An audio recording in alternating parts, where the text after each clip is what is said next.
ओम जामदग्न्याय विद्महे महावीराय धीमहि तन्नो विप्रः प्रचोदयात्। नमो नमः। તમારા બધાનું સ્વાગત કરું છું આધ્યાત્મિક મહાશક્તિમાં પરશુરામજી મહારાજની જન્મ જયંતિનો દિવસ પરશુરામ જયંતિ। પરશુરામજી મહારાજ અથવા ભગવાન પરશુરામ આ યાત્રા એક વિશિષ્ટ વિચાર સાથેની યાત્રા છે અને જો વિશેષણ મૂકવા જઈએ તો વિશેષણમાં ખાલી એટલું જ મૂકી શકાય છે કે પરમ તેજસ્વી પરમ ઓજસ્વી પરમ લાવણ્યયુક્ત બ્રહ્મ તેજથી તેજોમય શક્તિવંતતા સમૃદ્ધતા અને સાહસનું એક પરિરૂપ એટલે કે ભગવાન પરશુરામ। એના સાથે જો વિચાર કરીએ તો શ્રેષ્ઠતમ આચાર્ય, શ્રેષ્ઠતમ ગુરુ, શ્રેષ્ઠતમ વિદ્યાર્થી એટલે કે શિષ્ય અને સમાજના ઉદ્ધારક એટલે પરશુરામજી મહારાજ। વિચાર ખાલી એટલો જ કરવા જેવો છે કે જો પરશુરામજી મહારાજને પરમ પ્રતાપી આપણે કહીએ છીએ તો એમનો પ્રતાપ શું છે?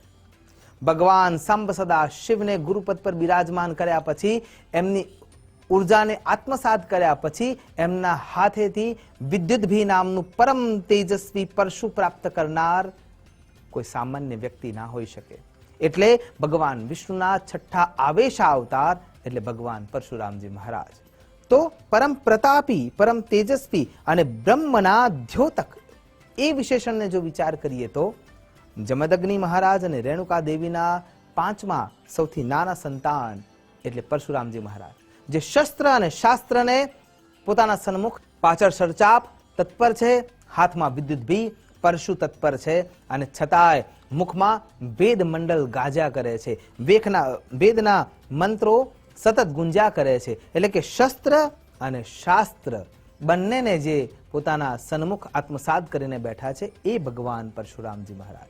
અને શ્રેષ્ઠતમ આચાર્ય ગુરુ જેમના થકી આપણને ભીષ્મ પિતામહ મળ્યા, આચાર્ય દ્રોણ મળ્યા અને દાનવીર કર્ણ મળ્યા, એ ત્રણેયના પરમ તેજસ્વી ગુરુ એટલે કે ભગવાન પરશુરામજી મહારાજ।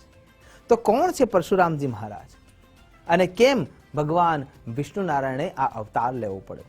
તો સૌથી પહેલા વિચાર કરીએ તો પ્રાચીન મહિષ્મત નગરના અંદર હૈહવ વંશના રાજાઓમાં સહસ્રાર્જુન એટલે કે કાર્તવીર્ય અર્જુન નામનો રાજા રાજ કરતો હતો। ભગવાન અવધૂત શિરોમણી દત્તાત્રેયની પરમ તેજસ્વી ઓજસ્વી કૃપા પ્રાપ્ત કરવા માટે તપસ્યા રત થાય છે અને ભગવાન દત્તાત્રેયને પ્રસન્ન કરે છે અને એમની પાસેથી 1000 હાથનું 1000 ભુજાઓ માગે છે। 1000 ભુજા જેના હાથમાં આવે છે, જેના અંદર એટલી શક્તિ પ્રબળ થાય છે, સામેવાળા વ્યક્તિને યુદ્ધમાં એ પરાસ્ત કરી શકે એવી દિવ્ય શસ્ત્રો એને મળે છે। આટલી અવસ્થા પ્રાપ્ત કર્યા પછી સહસ્રાર્જુન, જે સહસ્રબાહુ તરીકે ઓળખાય છે, એ પોતાની શક્તિને આત્મસાત કર્યા પછી પોતાની જાતને અભિમાનમાં મૂકી રહ્યો છે। સર્વશ્રેષ્ઠતા સાબિત કરવા માટે એ કોઈના કોઈ પ્રગલ્ભતા અપનાવી રહ્યો અને એ ક્રિયાના મદમાં, એ અભિમાનના મદમાં, એ શક્તિના મદમાં એક વખતે શિકાર કરવા માટે જ્યારે જાય છે ત્યારે એ જમદગ્નિ ઋષિના આશ્રમ સુધી પહોંચે છે।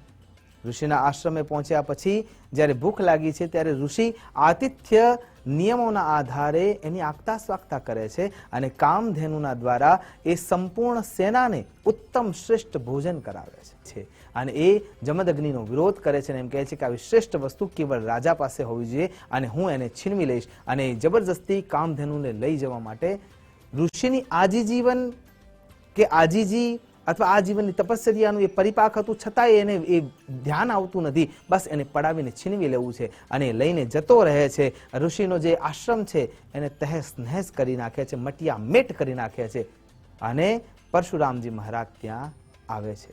આ સ્થિતિ જ્યારે જોવે છે, પોતાના પિતાનું અપમાન જોવે છે, પોતાના આશ્રમની દુર્દશા જોવે છે અને ક્રોધ ભભૂકે છે।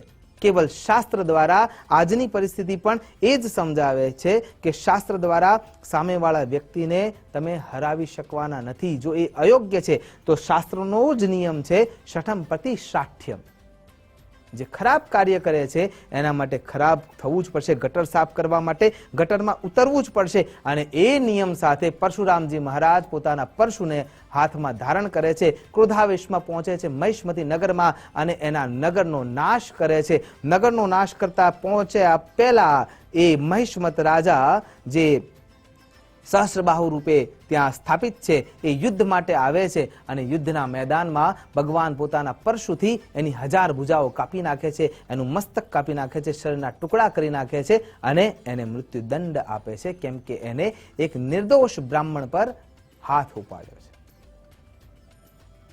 ઘટના અહીંયા પૂરી થાય છે. છતાંય જમદગ્નિ મહારાજ પાસે જ્યારે કામધેનુ લઈને પહોંચે છે ત્યારે જમદગ્નિ એમને કહે છે કે બ્રાહ્મણનું કર્મ ક્ષમા આપવાનું છે અને તમે આ આતતાઈને મારવા માટે પણ આતતાઈ થયા છો, એટલે તમારે પ્રાયશ્ચિત કરવું પડશે અને પ્રાયશ્ચિત કરવા માટે 1 વર્ષના તીર્થાટન માટે જાય છે. જ્યારે એના સંતાનો સહસ્રબાહુના મોકો મળે છે ત્યારે સમાધિસ્થ અવસ્થામાં બેઠેલા જમદગ્નિ મહારાજના મસ્તકનો શિરચ્છેદ કરી નાખે છે, એટલે કે એમનું મૃત્યુ કરાવી નાખે છે, એમને મારી નાખે છે. અન્ય વ્યક્તિઓ સૈનિકો સાથે મળીને એમને મારવામાં આવે છે. તીર્થાટનના ક્ષેત્રમાંથી પાછા ફરતા સમયે માં રેણુકા આક્રંદ કરી રહી છે અને એ અવાજ તપશ્ચર્યામાં રથ એવા પરશુરામજીના કાનમાં પડે છે ને પવન વેગે પાછા આવે છે અને સંકલ્પ કરે છે કે જેમ મારા પિતાના શરીરમાં 21 વાર પ્રહાર થયા છે એમ હું હૈહવ વંશના તમામ ક્ષત્રિયોનો અને આ ભારત ભૂમિના અથવા આ પૃથ્વીખંડના તમામ દુર્દાંત ક્ષત્રિયોનો, જે ખરાબ અવસ્થામાં છે, જે અયોગ્ય છે, પોતાની શક્તિનો દુરુપયોગ કરે છે, એવાનો જ હું નાશ કરીશ. અને હૈહવ વંશના અંદર 21 વાર એ પૃથ્વીને નક્ષત્રિય કરવા માટે તત્પર બને છે અને એ નક્ષત્રિય કરે છે. ત્યાંથી આગળ વિચાર કરીએ તો એમનો જન્મ ખરા અર્થમાં એક ભૂલના કારણે થયો છે.